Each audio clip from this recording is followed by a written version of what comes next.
سے اپنے دین سے پھر کر کافر ہو جائے گا اور کافر ہی مرے گا تو ایسے لوگوں کے اعمال دنیا اور آخرت دونوں میں برباد ہو جائیں گے، اور یہی لوگ دوزخ میں جانے والے ہیں جس میں ہمیشہ رہیں گے۔ جو لوگ ایمان لائے اور خدا کے لیے وطن چھوڑ گئے اور کفار سے جنگ کرتے رہے، وہی خدا کی رحمت کے امیدوار ہیں، اور خدا بخشنے والا اور رحمت کرنے والا ہے۔ اے پیغمبر، لوگ تم سے شراب اور جوئے کا حکم دریافت کرتے ہیں، کہہ دو کہ ان میں نقصان بڑے ہیں اور لوگوں کے لیے کچھ فائدے بھی ہیں، مگر ان کے نقصان فائدوں سے کہیں زیادہ ہیں۔ اور یہ بھی تم سے پوچھتے ہیں کہ خدا کی راہ میں کون سا مال خرچ کریں، کہہ دو کہ جو ضرورت سے زیادہ ہو۔ اس طرح خدا تمہارے لیے اپنے احکام کھول کھول کر بیان فرماتا ہے تاکہ تم سوچو، یعنی دنیا اور آخرت کی باتوں میں غور کرو۔ اور تم سے یتیموں کے بارے میں بھی دریافت کرتے ہیں، کہہ دو کہ ان کی حالت کی اصلاح بہت اچھا کام ہے، اور اگر تم ان سے مل جل کر رہنا یعنی خرچ اکٹھا رکھنا چاہو تو وہ تمہارے بھائی ہیں، اور خدا خوب جانتا ہے کہ خرابی کرنے والا کون ہے اور اصلاح کرنے والا کون، اور اگر خدا چاہتا تو تم کو تکلیف میں ڈال دیتا، بے شک خدا غالب اور حکمت والا ہے۔ اور مومنوں، مشرک عورتوں سے جب تک ایمان نہ لائیں نکاح نہ کرنا، کیونکہ مشرک عورت خواہ تم کو کیسی ہی بھلی لگے اس سے مومن لونڈی بہتر ہے، اور اسی طرح مشرک مرد جب تک ایمان نہ لائیں مومن عورت کو ان کی زوجیت میں نہ دینا، کیونکہ مشرک مرد سے خواہ وہ تم کو کیسا ہی بھلا لگے مومن غلام بہتر ہے۔ یہ مشرک لوگوں کو دوزخ کی طرف بلاتے ہیں، اور خدا اپنی مہربانی سے بہشت اور بخشش کی طرف بلاتا ہے، اور اپنے حکم لوگوں سے کھول کھول کر بیان کرتا ہے تاکہ نصیحت حاصل کریں۔ اور تم سے حیض کے بارے میں دریافت کرتے ہیں، کہہ دو وہ تو نجاست ہے، سو ایام حیض میں عورتوں سے کنارہ کش رہو، اور جب تک پاک نہ ہو جائیں ان سے مقاربت نہ کرو۔ ہاں جب پاک ہو جائیں تو جس طریق سے خدا نے تمہیں ارشاد فرمایا ہے ان کے پاس جاؤ، کچھ شک نہیں کہ خدا توبہ کرنے والوں اور پاک صاف رہنے والوں کو دوست رکھتا ہے۔ تمہاری عورتیں تمہاری کھیتی ہیں، تو اپنی کھیتی میں جس طرح چاہو جاؤ، اور اپنے لیے نیک عمل آگے بھیجو، اور خدا سے ڈرتے رہو اور جان رکھو کہ ایک دن تمہیں اس کے روبرو حاضر ہونا ہے۔ اور اے پیغمبر، ایمان والوں کو بشارت سنا دو، اور خدا کے نام کو اس بات کا ہیلہ نہ بنانا کہ اس کی قسمیں کھا کھا کر سلوک کرنے اور پرہیزگاری کرنے اور لوگوں میں صلح و سازگاری کرانے سے رک جاؤ، اور خدا سب کچھ سنتا اور جانتا ہے۔ خدا تمہاری لغو قسموں پر تم سے مواخذہ نہیں کرے گا،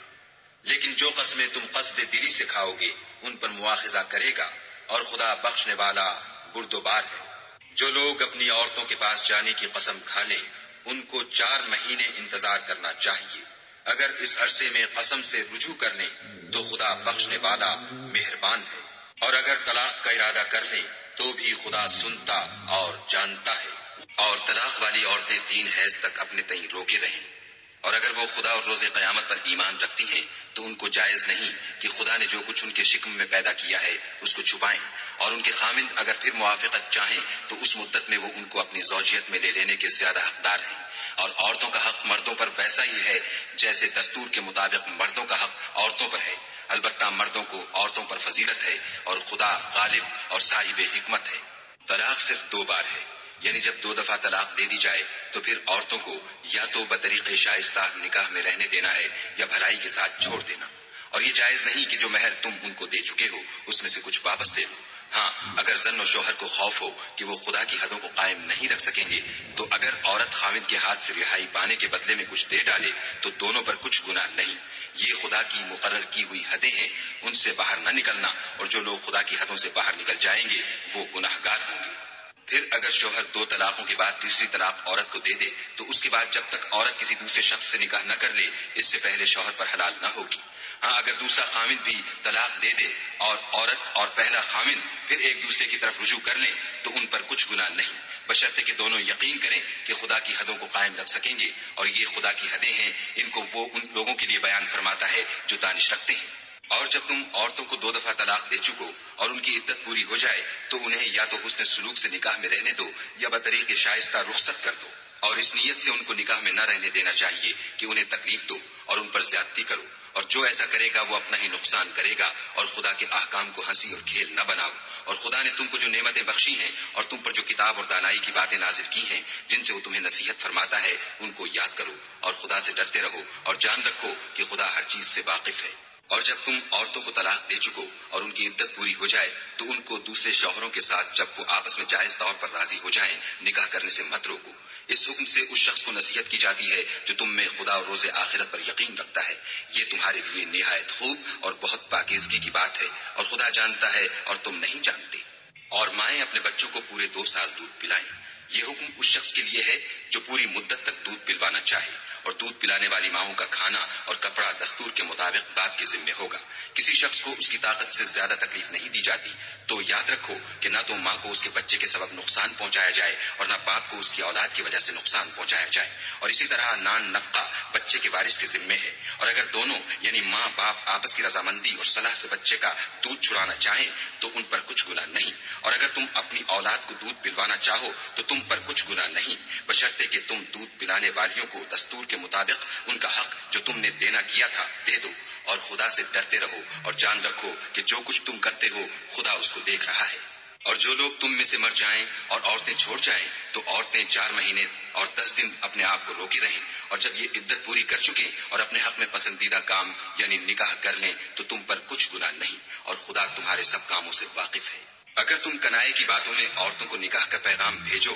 یا نکاح کی خواہش کو اپنے دلوں میں مخفی رکھو تو تم پر کچھ گناہ نہیں۔ خدا کو معلوم ہے کہ تم ان سے نکاح کا ذکر کرو گے، مگر ایام عدت میں اس کے سوا کہ دستور کے مطابق کوئی بات کہہ دو، پوشیدہ طور پر ان سے قول و قرار نہ کرنا، اور جب تک عدت پوری نہ ہو لے نکاح کا پختہ ارادہ نہ کرنا، اور جان رکھو کہ جو کچھ تمہارے دلوں میں ہے خدا کو سب معلوم ہے، تو اس سے ڈرتے رہو اور جان رکھو کہ خدا بخشنے والا اور حلم والا ہے۔ اور اگر تم عورتوں کو ان کے پاس جانے یا ان کا مہر مقرر کرنے سے پہلے طلاق دے دو تو تم پر کچھ گناہ نہیں، ہاں ان کو دستور کے مطابق کچھ خرچ ضرور دو، یعنی مقدور والا اپنے مقدور کے مطابق دے اور تنگ دست اپنی حیثیت کے مطابق۔ نیک لوگوں پر یہ ایک طرح کا حق ہے۔ اور اگر تم عورتوں کو ان کے پاس جانے سے پہلے طلاق دے دو لیکن مہر مقرر کر چکے ہو تو آدھا مہر دینا ہوگا۔ ہاں اگر عورتیں مہر بخش دیں یا مرد جن کے ہاتھ میں عقد نکاح ہے اپنا حق چھوڑ دیں اور پورا مہر دے دیں تو ان کو اختیار ہے، اور اگر تم مرد لوگ ہی اپنا حق چھوڑ دو تو یہ پرہیزگاری کی بات ہے، اور آپس میں بھلائی کرنے کو فراموش نہ کرنا، کچھ شک نہیں کہ خدا تمہارے سب کاموں کو دیکھ رہا ہے۔ مسلمانوں، سب نمازیں خصوصاً بیچ کی نماز یعنی نماز عصر پورے التزام کے ساتھ ادا کرتے رہو اور خدا کے آگے ادب سے کھڑے رہا کرو۔ اگر تم خوف کی حالت میں ہو تو پیادے یا سوار جس حال میں ہو نماز پڑھ لو، پھر جب امن و اطمینان ہو جائے تو جس طریق سے خدا نے تم کو سکھایا ہے جو تم پہلے نہیں جانتے تھے خدا کو یاد کیا کرو۔ اور جو لوگ تم میں سے مر جائیں اور عورتیں چھوڑ جائیں وہ اپنی عورتوں کے حق میں وصیت کر جائیں کہ ان کو 1 سال تک خرچ دیا جائے اور گھر سے نہ نکالی جائیں۔ ہاں اگر وہ خود گھر سے چلی جائیں اور اپنے حق میں پسندیدہ کام یعنی نکاح کر لیں تو تم پر کچھ گناہ نہیں، اور خدا زبردست حکمت والا ہے۔ اور مطلقہ عورتوں کو بھی دستور کے مطابق نان و نفقہ دینا چاہیے، پرہیزگاروں پر یہ بھی حق ہے۔ اسی طرح خدا اپنے احکام تمہارے لیے بیان فرماتا ہے تاکہ تم سمجھو۔ بھلا تم نے ان لوگوں کو نہیں دیکھا جو شمار میں ہزاروں ہی تھے اور موت کے ڈر سے اپنے گھروں سے نکل بھاگے تھے، تو خدا نے ان کو حکم دیا کہ مر جاؤ، پھر ان کو زندہ بھی کر دیا۔ کچھ شک نہیں کہ خدا لوگوں پر مہربانی رکھتا ہے، لیکن اکثر لوگ شکر نہیں کرتے۔ اور مسلمانوں، خدا کی راہ میں جہاد کرو اور جان رکھو کہ خدا سب کچھ سنتا اور سب کچھ جانتا ہے۔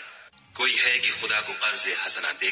کہ وہ اس کے بدلے اس کو کئی حصے زیادہ دے گا، اور خدا ہی روزی کو تنگ کرتا اور وہی اسے کشادہ کرتا ہے، اور تم اسی کی طرف لوٹ کر جاؤ گے۔ بھلا تم نے بنی اسرائیل کی ایک جماعت کو نہیں دیکھا جس نے موسیٰ کے بعد اپنے پیغمبر سے کہا کہ آپ ہمارے لیے ایک بادشاہ مقرر کر دیں تاکہ ہم خدا کی راہ میں جہاد کریں؟ پیغمبر نے کہا کہ اگر تم کو جہاد کا حکم دیا جائے تو عجب نہیں کہ لڑنے سے پہلو تہی کرو۔ وہ کہنے لگے کہ ہم راہ خدا میں کیوں نہ لڑیں گے جبکہ ہم وطن سے خارج اور بال بچوں سے جدا کر دیے گئے۔ لیکن جب ان کو جہاد کا حکم دیا گیا تو چند اشخاص کے سوا سب پھر گئے، اور خدا ظالموں سے خوب واقف ہے۔ اور پیغمبر نے ان سے یہ بھی کہا کہ خدا نے تم پر طالوت کو بادشاہ مقرر فرمایا ہے۔ وہ بولے کہ اسے ہم پر بادشاہی کا حق کیوں کر ہو سکتا ہے؟ بادشاہی کے مستحق تو ہم ہیں، اور اس کے پاس تو بہت سی دولت بھی نہیں۔ پیغمبر نے کہا کہ خدا نے اس کو تم پر فضیلت دی ہے اور بادشاہی کے لیے منتخب فرمایا ہے۔ اس نے اسے علم بھی بہت سا بخشا ہے اور تن و توش بھی بڑا عطا کیا ہے، اور خدا کو اختیار ہے جسے چاہے بادشاہی بخشے، وہ بڑا کشائش والا اور دانا ہے۔ اور پیغمبر نے ان سے کہا کہ ان کی بادشاہی کی نشانی یہ ہے کہ تمہارے پاس ایک صندوق آئے گا جس کو فرشتے اٹھائے ہوئے ہوں گے، اس میں تمہارے پروردگار کی طرف سے تسلی بخشنے والی چیز ہوگی، اور کچھ اور چیزیں بھی ہوں گی جو موسیٰ اور ہارون چھوڑ گئے تھے۔ اگر تم ایمان رکھتے ہو تو یہ تمہارے لیے ایک بڑی نشانی ہے۔ غرض جب طالوت فوجیں لے کر روانہ ہوا تو اس نے ان سے کہا کہ خدا ایک نہر سے تمہاری آزمائش کرنے والا ہے، جو شخص اس میں سے پانی پی لے گا اس کی نسبت تصور کیا جائے گا کہ وہ میرا نہیں، اور جو نہ پیے گا وہ سمجھا جائے گا کہ میرا ہے۔ ہاں، اگر کوئی ہاتھ سے چلو بھر پانی لے لے تو خیر جب وہ لوگ نہر پر پہنچے تو چند شخصوں کے سوا سب نے پانی پی لیا۔ پھر جب طالوت اور مومن لوگ جو اس کے ساتھ تھے نہر کے پار ہو گئے تو کہنے لگے کہ آج ہم میں جالوت اور اس کے لشکر سے مقابلہ کرنے کی طاقت نہیں۔ جو لوگ یقین رکھتے تھے کہ ان کو خدا کے روبرو حاضر ہونا ہے وہ کہنے لگے کہ بسا اوقات تھوڑی سی جماعت نے خدا کے حکم سے بڑی جماعت پر فتح حاصل کی ہے، اور خدا استقلال رکھنے والوں کے ساتھ ہے۔ اور جب وہ لوگ جالوت اور اس کے لشکر کے مقابل میں آئے تو خدا سے دعا کی کہ اے پروردگار ہم پر صبر کی دہانے کھول دے اور ہمیں لڑائی میں ثابت قدم رکھ اور لشکر کفار پر فتح یاب کر۔ تو طالوت کی فوج نے خدا کے حکم سے ان کو ہزیمت دی، اور داؤد نے جالوت کو قتل کر ڈالا، اور خدا نے ان کو بادشاہی اور دانائی بخشی، اور جو کچھ چاہا سکھایا، اور اگر خدا لوگوں کو ایک دوسرے پر چڑھائی اور حملہ کرنے سے نہ ہٹاتا رہتا تو ملک تباہ ہو جاتا، لیکن خدا اہل عالم پر بڑا مہربان ہے۔ یہ خدا کی آیتیں ہیں جو ہم تم کو سچائی کے ساتھ پڑھ کر سناتے ہیں، اور اے محمد صلی اللہ علیہ وآلہ وسلم تم بلا شبہ پیغمبروں میں سے ہو۔ یہ پیغمبر جو ہم وقتاً فوقتاً بھیجتے رہے ہیں ان میں سے ہم نے بعض کو بعض پر فضیلت دی ہے، بعض ایسے ہیں جن سے خدا نے گفتگو کی اور بعض کے دوسرے امور میں مرتبے بلند کیے، اور عیسیٰ ابن مریم کو ہم نے کھلی ہوئی نشانیاں عطا کی اور روح القدس سے ان کو مدد دی، اور اگر خدا چاہتا تو ان سے پچھلے لوگ اپنے پاس کھلی نشانیاں آنے کے بعد آپس میں نہ لڑتے، لیکن انہوں نے اختلاف کیا تو ان میں سے بعض تو ایمان لے آئے اور بعض کافر ہی رہے، اور اگر خدا چاہتا تو یہ لوگ باہم جنگ و قتال نہ کرتے، لیکن خدا جو چاہتا ہے کرتا ہے۔ اے ایمان والو، جو مال ہم نے تم کو دیا ہے اس میں سے اس دن کے آنے سے پہلے پہلے خرچ کر لو جس میں نہ اعمال کا سودا ہو اور نہ دوستی اور سفارش ہو سکے، اور کفر کرنے والے لوگ ظالم ہیں۔ خدا وہ معبود برحق ہے کہ اس کے سوا کوئی عبادت کے لائق نہیں، زندہ ہمیشہ رہنے والا، اسے نہ اونگ آتی ہے نہ نیند، جو کچھ آسمانوں میں اور جو کچھ زمین میں ہے سب اسی کا ہے۔ کون ہے کہ اس کی اجازت کے بغیر اس سے کسی کی سفارش کر سکے؟ جو کچھ لوگوں کے روبرو ہو رہا ہے اور جو کچھ ان کے پیچھے ہو چکا ہے اسے سب معلوم ہے، اور وہ اس کی معلومات میں سے کسی چیز پر دسترس حاصل نہیں کر سکتے۔ ہاں، جس قدر وہ چاہتا ہے اسی قدر معلوم کرا دیتا ہے۔ اس کی بادشاہی اور علم آسمان اور زمین سب پر حاوی ہے، اور اسے ان کی حفاظت کچھ بھی دشوار نہیں۔ وہ بڑا عالی رتبہ اور جلیل القدر ہے۔ دین اسلام میں زبردستی نہیں ہے، ہدایت صاف طور پر ظاہر اور گمراہی سے الگ ہو چکی ہے۔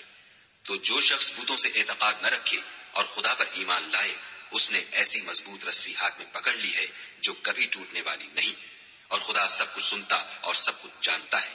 جو لوگ ایمان لائے ہیں ان کا دوست خدا ہے کہ اندھیرے سے نکال کر روشنی میں لے جاتا ہے، اور جو کافر ہیں ان کے دوست شیطان ہے کہ ان کو روشنی سے نکال کر اندھیرے میں لے جاتے ہیں۔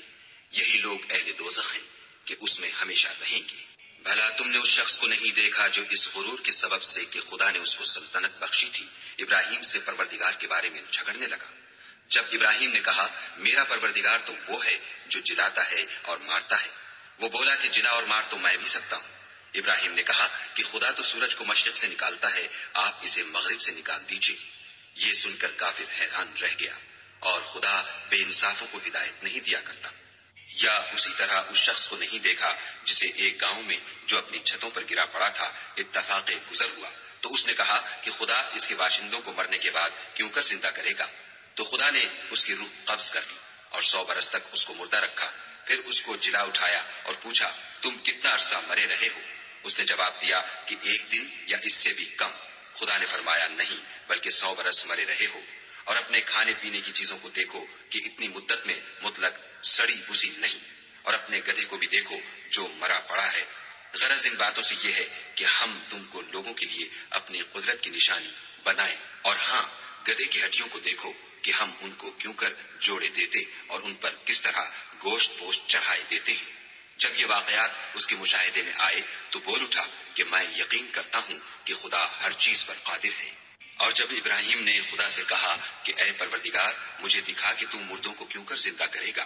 خدا نے فرمایا کیا تم نے اس بات کو باور نہیں کیا؟ انہوں نے کہا کیوں نہیں، لیکن میں دیکھنا اس لیے چاہتا ہوں کہ میرا دل اطمینان کامل حاصل کر لے۔ خدا نے فرمایا کہ 4 جانور پکڑ کر اپنے پاس منگا لو اور ٹکڑے ٹکڑے کرا دو، پھر ان کا ایک ایک ٹکڑا ہر ایک پہاڑ پر رکھ دو، پھر ان کو بلاؤ تو وہ تمہارے پاس دوڑتے چلے آئیں گے، اور جان رکھو کہ خدا غالب اور صاحب حکمت ہے۔ جو لوگ اپنا مال خدا کی راہ میں خرچ کرتے ہیں، ان کے مال کی مثال اس دانے کی سی ہے جس سے 7 بالیں اگیں اور ہر ایک بال میں 100 دانے ہوں، اور خدا جس کے مال کو چاہتا ہے زیادہ کرتا ہے، وہ بڑی کشائش والا اور سب کچھ جاننے والا ہے۔ جو لوگ اپنا مال خدا کے راستے میں صرف کرتے ہیں، پھر اس کے بعد نہ اس خرچ کا کسی پر احسان رکھتے ہیں اور نہ کسی کو تکلیف دیتے ہیں، ان کا صلہ ان کے پروردگار کے پاس تیار ہے،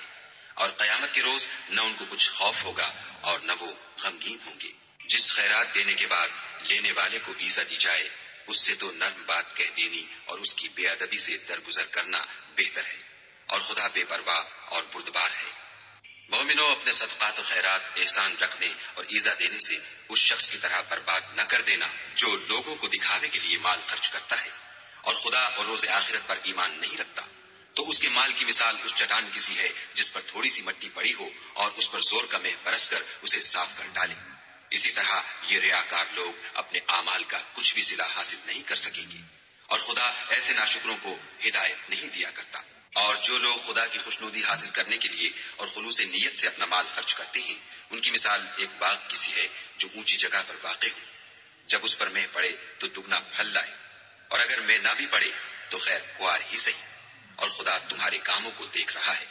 بھلا تم میں کوئی یہ چاہتا ہے کہ اس کا کھجوروں اور انگوروں کا باغ ہو جس میں نہریں بہ رہی ہوں اور اس میں اس کے لیے ہر قسم کے میوے موجود ہوں، اور اسے بڑھاپا آ پکڑے اور اس کے ننھے ننھے بچے بھی ہوں، تو ناگہاں اس باغ پر آگ کا بھرا ہوا بگولا چلے اور وہ جل کر راکھ کا ڈھیر ہو جائے؟ اس طرح خدا تم سے اپنی آیتیں کھول کھول کر بیان فرماتا ہے تاکہ تم سوچو اور سمجھو۔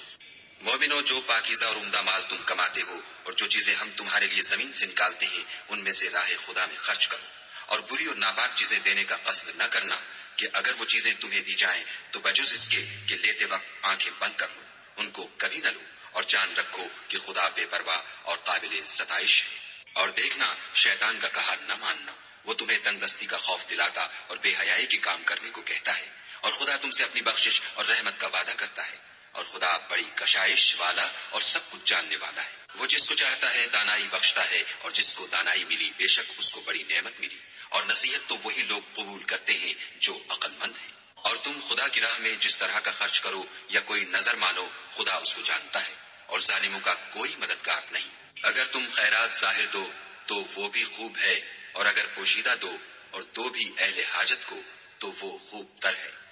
اور اس طرح کا دینا تمہارے گناہوں کو بھی دور کر دے گا، اور خدا کو تمہارے سب کاموں کی خبر ہے۔ اے محمد صلی اللہ علیہ وآلہ وسلم، تم ان لوگوں کی ہدایت کے ذمہ دار نہیں ہو، بلکہ خدا ہی جس کو چاہتا ہے ہدایت بخشتا ہے۔ اور مومنو، تم جو مال خرچ کرو گے تو اس کا فائدہ تمہیں کو ہے، اور تم جو خرچ کرو گے خدا کی خوشنودی کے لیے کرو گے، اور جو مال تم خرچ کرو گے وہ تمہیں پورا پورا دے دیا جائے گا، اور تمہارا کچھ نقصان نہیں کیا جائے گا۔ اور ہاں، تم جو خرچ کرو گے تو ان حاجت مندوں کے لیے جو خدا کی راہ میں رکے بیٹھے ہیں اور ملک میں کسی طرف جانے کی طاقت نہیں رکھتے اور مانگنے سے آر رکھتے ہیں، یہاں تک کہ نہ مانگنے کی وجہ سے ناواقف شخص ان کو غنی خیال کرتا ہے، اور تم قیافے سے ان کو صاف پہچان لو کہ حاجت مند ہے، اور شرم کے سبب لوگوں سے منہ پھوڑ کر اور لپٹ کر نہیں مانگ سکتے۔ اور تم جو مال خرچ کرو گے کچھ شک نہیں کہ خدا اس کو جانتا ہے۔ جو لوگ اپنا مال رات اور دن اور پوشیدہ اور ظاہر راہ خدا میں خرچ کرتے رہتے ہیں، ان کا صلہ پروردگار کے پاس ہے، اور ان کو قیامت کے دن نہ کسی طرح کا خوف ہوگا اور نہ غم۔ جو لوگ سود کھاتے ہیں وہ قبروں سے اس طرح حواس باختہ اٹھیں گے جیسے کسی کو جن نے لپٹ کر دیوانہ بنا دیا ہو، یہ اس لیے کہ وہ کہتے ہیں کہ سودا بیچنا بھی تو نفع کے لحاظ سے ویسا ہی ہے جیسے سود لینا، حالانکہ سودے کو خدا نے حلال کیا ہے اور سود کو حرام۔ تو جس شخص کے پاس خدا کی نصیحت پہنچی اور وہ سود لینے سے باز آ گیا تو جو پہلے ہو چکا وہ اس کا اور قیامت میں اس کا معاملہ خدا کے سپرد، اور جو پھر لینے لگا تو ایسے لوگ دوزخی ہیں کہ ہمیشہ دوزخ میں جلتے رہیں گے۔ خدا سود کو نابود یعنی بے برکت کرتا اور خیرات کی برکت کو بڑھاتا ہے، اور خدا کسی ناشکرے گناہگار کو دوست نہیں رکھتا۔ جو لوگ ایمان لائے اور نیک عمل کرتے اور نماز پڑھتے اور زکات دیتے رہے ان کو ان کے کاموں کا صلہ خدا کے ہاں ملے گا، اور قیامت کے دن ان کو نہ کچھ خوف ہوگا اور نہ وہ غمناک ہوں گے۔ مومنو، خدا سے ڈرو، اور اگر ایمان رکھتے ہو تو جتنا سود باقی رہ گیا ہے اس کو چھوڑ دو۔ اگر ایسا نہ کرو گے تو خبردار ہو جاؤ کہ تم خدا اور رسول سے جنگ کرنے کے لیے تیار ہوتے ہو، اور اگر توبہ کر لو گے اور سود چھوڑ دو گے تو تم کو اپنی اصلی رقم لینے کا حق ہے، جس میں نہ اوروں کا نقصان اور نہ تمہارا نقصان۔ اور اگر قرض لینے والا تنگ دست ہو تو اسے کشائش کے حاصل ہونے تک مہلت دو، اور اگر زر قرض بخش دو تو وہ تمہارے لیے زیادہ اچھا ہے، بشرطے کہ سمجھو۔ اور اس دن سے ڈرو جب کہ تم خدا کے حضور میں لوٹ کر جاؤ گے، اور ہر شخص اپنے اعمال کا پورا پورا بدلہ پائے گا، اور کسی کو کچھ نقصان نہ ہوگا۔ مومنو، جب تم آپس میں کسی میعاد معین کے لیے قرض کا معاملہ کرنے لگو تو اس کو لکھ لیا کرو، اور لکھنے والا تم میں کسی کا نقصان نہ کرے بلکہ انصاف سے لکھے۔ نیز لکھنے والا جیسا خدا نے اسے سکھایا ہے لکھنے سے انکار بھی نہ کرے،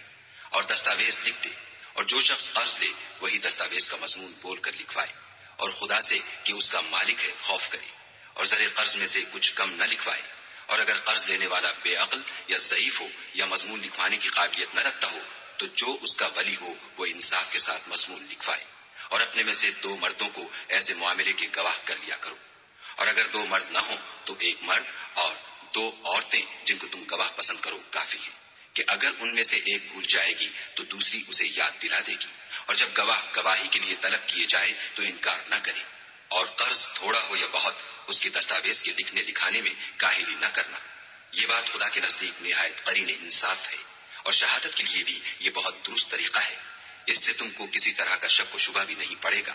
ہاں، اگر سودا دست بدست ہو جو تم آپس میں لیتے دیتے ہو تو اگر ایسے معاملے کی دستاویز نہ لکھو تو تم پر کچھ گناہ نہیں،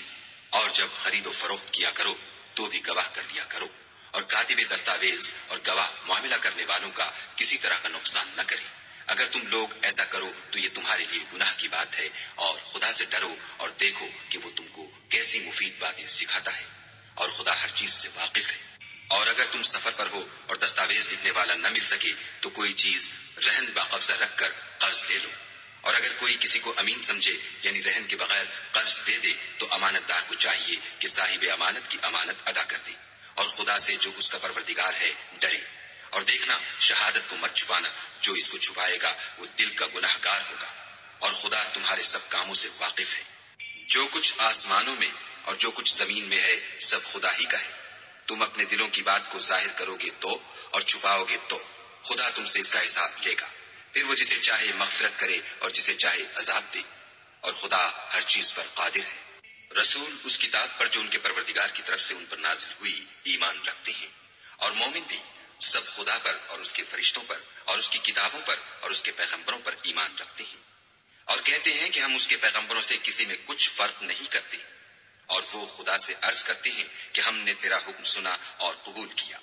اے پروردگار، ہم تیری بخشش مانگتے ہیں اور تیری ہی طرف لوٹ کر جانا ہے۔ خدا کسی شخص کو اس کی طاقت سے زیادہ تکلیف نہیں دیتا، اچھے کام کرے گا تو اس کو ان کا فائدہ ملے گا، برے کرے گا تو اسے ان کا نقصان پہنچے گا۔ اے پروردگار، اگر ہم سے بھول یا چوک ہو گئی ہو تو ہم سے مواخذہ نہ کیجو۔ اے پروردگار، ہم پر ایسا بوجھ نہ ڈالیو جیسا تو نے ہم سے پہلے لوگوں پر ڈالا تھا۔ اے پروردگار، جتنا بوجھ اٹھانے کی ہم میں طاقت نہیں اتنا ہمارے سر پر نہ رکھیو، اور اے پروردگار ہمارے گناہوں سے درگزر کر اور ہمیں بخش دے، اور ہم پر رحم فرما، تو ہی ہمارا مالک ہے اور ہم کو کافروں پر غالب کر۔ شروع اللہ کے نام سے جو بڑا مہربان نہایت رحم والا ہے۔ الف لام میم۔ خدا جو معبود برحق ہے، اس کے سوا کوئی عبادت کے لائق نہیں، زندہ ہمیشہ رہنے والا۔ اس نے اے محمد صلی اللہ علیہ وآلہ وسلم تم پر سچی کتاب نازل کی جو پہلی آسمانی کتابوں کی تصدیق کرتی ہے، اور اسی نے تورات اور انجیل نازل کی، یعنی لوگوں کی ہدایت کے لیے تورات اور انجیل اتاری، اور پھر قرآن جو حق اور باطل کو الگ الگ کر دینے والا ہے نازل کیا، جو لوگ خدا کی آیتوں کا انکار کرتے ہیں ان کو سخت عذاب ہوگا اور خدا زبردست اور بدلہ لینے والا ہے۔ خدا ایسا خبیر و بصیر ہے کہ کوئی چیز اس سے پوشیدہ نہیں، نہ زمین میں اور نہ آسمان میں۔ وہی تو ہے جو ماں کے پیٹ میں جیسی چاہتا ہے تمہاری صورتیں بناتا ہے، اس غالب حکمت والے کے سوا کوئی عبادت کے لائق نہیں۔ وہی تو ہے جس نے تم پر کتاب نازل کی، جس کی بعض آیتیں محکم ہیں اور وہی اصل کتاب ہے اور بعض متشابہ ہیں۔ تو جن لوگوں کے دلوں میں کجی ہے وہ متشابہات کا اتباع کرتے ہیں تاکہ فتنہ برپا کریں اور مراد اصلی کا پتہ لگائیں، حالانکہ مراد اصلی خدا کے سوا کوئی نہیں جانتا۔ اور جو لوگ علم میں دستگاہ کامل رکھتے ہیں وہ یہ کہتے ہیں کہ ہم ان پر ایمان لائے، یہ سب ہمارے پروردگار کی طرف سے ہیں اور نصیحت تو عقل مند ہی قبول کرتے ہیں۔